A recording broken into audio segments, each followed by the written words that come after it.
Hello students, good morning to all of you.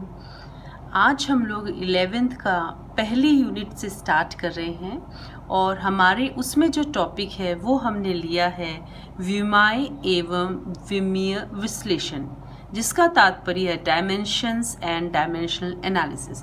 Students, इस topic को आप बहुत ही अच्छे से ध्यानपूर्वक समझिएगा, क्योंकि यह आपके आगे 12th में जाके भी बहुत ही यूज़फुल होता है।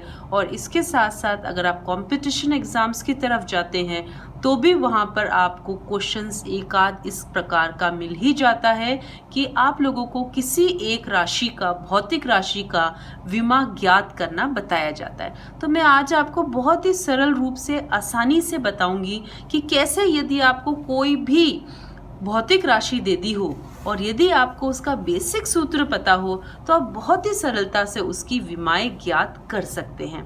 बस थोड़ा सा ध्यान दीजिएगा। अगर आप एक दो भी भौतिक राशि को निकाल लेते हैं तो मैं आपको बशर्ते बोलती हूँ कि आप भारी से भारी भी किसी भी भौतिक राशि का विमीय सूत्र आसानी से निकाल पाएंगे। तो चलिए चलते हैं और सीखते हैं हम लोग विमा निकालना।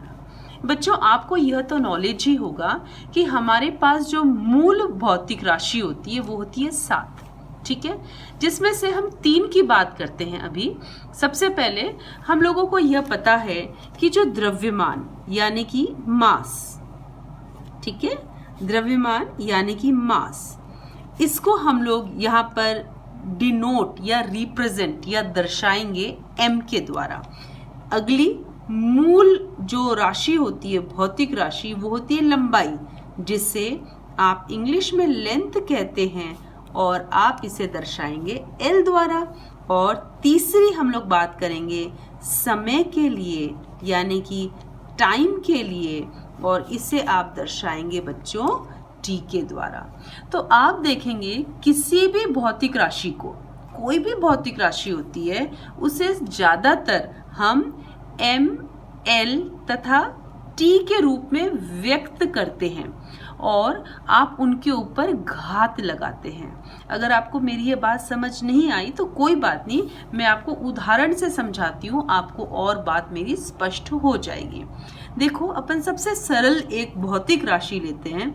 पहला मेरा उदाहरण है भौतिक राशि का, मैंने लिया क्षेत्रफल। क्लियर? क्षेत्रफल यानी कि आप इसे इंग्लिश में कहते हैं एरिया। इसका सूत्र लिख दीजिए। सूत्र होता है इसका लंबाई इंटू चौड़ाई यानी लेंथ इंटू ब्रेथ। अब लंबाई को आप किस में नापोगे? इन तीनों में से लंबाई को किस में नापोगे? L से नापोगे। चौड़ाई को किस से नापोगे? चौड़ाई को भी इन तीनों में से वो क्या चीज है? क्या वो द्रव्यमान है? चौड़ाई क्या है इन तीनों में से? वो भी एक प्रकार की लंबाई ही है। तो इसे भी आप किससे नापोगे? L के द्वारा ही नापोगे। तो L इंटू L, जब हमारे पास आधार सेम होते हैं तो हमारी घातें जुड़ जाती है।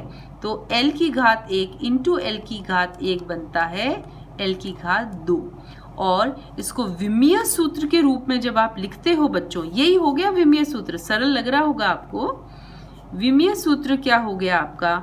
अगर मैं MLT के रूप में लिखूं, M का कुछ नहीं है यानी M पे घात 0, क्योंकि आप जानते हैं किसी के भी ऊपर घात 0 का मान हमेशा 1 होता है। L पे घात मुझे 2 प्राप्त हुई है और T की घात भी मुझको 0 मिली है। तो ये बन गया आपका क्षेत्रफल का विमीय सूत्र। सरल है ना? तो चलो दूसरी भौतिक राशि की तरफ बढ़ते हैं। दूसरी भौतिक राशि लेते हैं हम लोग आयतन, जिसे हम लोग कहते हैं वॉल्यूम। और इसका पुनः सूत्र लिखिए, लंबाई इंटू चौड़ाई इंटू ऊंचाई। लंबाई को किस में नापोगे? इन तीनों में से देखिए, L के द्वारा, घात कुछ नहीं है यानी 1। चौड़ाई को किस में नापोगे? इन तीनों में से L के द्वारा। ऊंचाई को भी किस में नापोगे? L के द्वारा। ऊपर कोई घात नहीं है बच्चों, इसका मतलब घात क्या है? 1। तो वापस आप देख रहे हैं L, L और L सारे आधार सेम है तो घातें हो गई जुड़। तो L की घात आया 3। तो इसका जो विमीय सूत्र बनता है आपका, वह बनता है M की घात 0, L की घात 3, T की घात 0। सरल है? चलो तीसरे की तरफ बढ़ते हैं। घनत्व। घनत्व का मतलब होता है डेंसिटी। और इसका सूत्र भी आपको ध्यान होगा। इसका सूत्र होता है आप लोगों का द्रव्यमान बटा आयतन। ठीक है, सूत्र लिख देते हैं हम लोग, द्रव्यमान बटा आयतन। ठीक है, द्रव्यमान को इन तीनों में से किस में नापोगे? m में, बटा आयतन। आयतन हमारे पास सीधा विमीय सूत्र बैठा है तो हम सीधे विमीय सूत्र को लिख सकते हैं, वरना आप इस आयतन के स्थान पर लंबाई इंटू चौड़ाई इंटू ऊंचाई ये लिख भी सकते हैं। तो हमने क्योंकि ऊपर कर रखा है इसका विमीय सूत्र आयतन का, तो मैं डायरेक्ट इसका विमीय सूत्र लिख लेती हूँ l की घात 3। m पे कुछ भी नहीं है यानी इस पे घात है 1। बच्चों विमीय सूत्र में बट्टे में कुछ नहीं छोड़ते, सबको ऊपर ले जाते हैं। तो जब मैं l की घात 3 को ऊपर लेके जाऊंगी तो इसकी घात का हमारा चिन्ह जाएगा बदल, तो ये हो जाएगा m की घात 1। l की घात 3 को ऊपर लेके गए तो -3, t नहीं है तो t की घात हो जाएगी 0।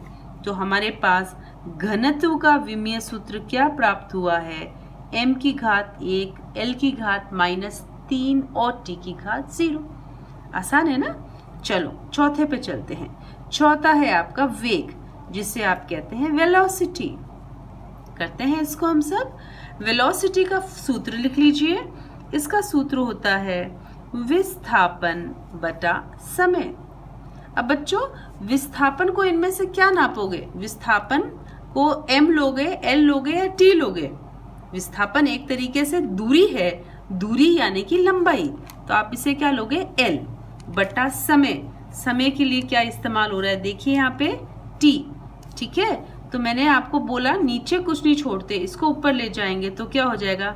l की घात 1, t की घात 1 को ऊपर ले गए तो -1। ठीक है, तो l की घात 1, t की घात -1 बना। आप इसे चाहें तो लिख सकते हैं m की घात 0, l की घात 1, t की घात -1। ये किसका विमीय सूत्र बन गया बच्चों? ये बन गया वेग का। तो मेरी बात आपको समझ आ रही होगी। एक दो और कर लेते हैं। आगे हम लोग करते हैं त्वरण। ठीक है, यानी कि एक्सेलरेशन। एक्सेलरेशन का सूत्र होता है आपका velocity divided by time. English में लिख दिया, आप इसे हिंदी में लिख लीजिए। ये होता है आपके पास वेग बटा समय। ठीक है, अभी वेग का हमने जस्ट निकाला था विमीय सूत्र, वो लिखिए वेग का विमीय सूत्र। ये रहा हमारे पास वेग का सूत्र बटा समय। समय का क्या है बच्चों? t यानी t की घात 1। नीचे कुछ नहीं छोड़ना, इस t की घात 1 को ऊपर ले जाओ, ये क्या बनेगा? m की घात 0, l की घात 1, t की घात -1। इस t की घात 1 को ऊपर ले गए तो ये हो गया t की घात -1। क्लियर? यहाँ दो t के हैं, दोनों गुणा हो रहे हैं तो ये हो जाएंगे जुड़। -1 को -1 में जोड़ोगे, -1 को -1 में जोड़ोगे तो वो क्या बन जाएगा? -2। ठीक है, तो ये किसका विमीय सूत्र बन गया? त्वरण का। ठीक है, और देखते हैं आगे। हम देखते हैं रेखिक संवेग, यानी कि लीनियर मोमेंटम। लीनियर मोमेंटम को p से दर्शाते हैं। इसका सूत्र होता है m इंटू v। m क्या है? द्रव्यमान, इसे लिखेंगे m। ठीक है, v क्या है? वेग। वेग का भी हमने चौथे बिंदु पर निकाला था इसका विमीय सूत्र, वो यहाँ पे लिख देते हैं। m की घात 0, l की घात 1, t की घात -1। क्लियर? यहाँ पे कुछ नहीं है यानी m की घात 1 है। ये भी m, ये भी m, दोनों गुणा में है तो इसकी घातें जाएगी जुड़, तो 1 + 0 बन जाएगा 1। तो m की घात 1, l की घात 1, t की घात -1। ये हमारा बन गया किसका विमीय सूत्र? रैखिक संवेग का। इसी प्रकार से बहुत सारे हैं, आप कितने भी निकाल सकते हैं। जैसे बल है, बल का होता है सूत्र m इंटू a, m द्रव्यमान, a त्वरण। तो m द्रव्यमान है, इसको ले लो m की घात 1। त्वरण का हमने अभी देखो ये ऊपर निकाला है 5वें बिंदु पर, तो ये लिख लो, है ना। तो इस प्रकार बच्चों परीक्षा में आपको कुछ भी आ जाए तो बस आपको सीधे से सरल करना है। ये दोनों m आधार सेम है, ये दोनों जुड़ जाएंगे m और 1। ठीक है, तो इस प्रकार से आप किसी भी का आप क्या निकाल सकते हो? विमीय सूत्र निकाल सकते हो। कार्य का निकालो, कार्य का सूत्र होता है बल इंटू विस्थापन। ठीक है ना। तो मेरे ख्याल से अब आपको समझ आ रहा होगा, बल का ये लिख लो। तो इस तरीके से आप कोशिश करिए, खूब सारे जितने भी आपको सूत्र ध्यान है उन सब के निकालिएगा। विस्थापन को आप किस में लोगे बच्चों?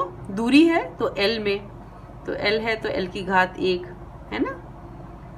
और करिए इनको, और फिर भी आपको कोई समस्या आती है, मैंने कुछ बहुत ये करवा दिए हैं, और कोशिश करिए। अगर आपको कोई दिक्कत आती है किसी विमीय सूत्र के किसी भी भौतिक राशि में निकालने के लिए, तो प्लीज़ मुझे नीचे कमेंट बॉक्स में ज़रूर पूछिएगा, मैं आपके सवाल का जवाब दूंगी।